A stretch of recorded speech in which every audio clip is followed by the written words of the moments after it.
आपको जो करना है आप उस पर ध्यान दो। इसलिए मेरा तो टारगेट सेट है, जो हमें करना अपना टारगेट माइंड में रखते हैं, दुनिया जाने, उसका काम जाने, मुझे कोई मतलब नहीं।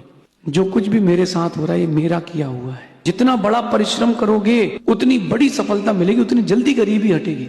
करना तो पड़ेगा। आप शॉर्टकट्स में जाते हो और शॉर्टकट्स में तो यही मिलेगा। चीजें इतनी इजी नहीं हो सकती जितना आप सोच रहे हो। कई बार बनते बनते काम बिगड़ेंगे, कई बार बिगड़ते बिगड़ते काम बनेंगे। कई बार उम्मीद होगी कि लाखों की चीज है, हजारों भी नहीं मिलेंगे।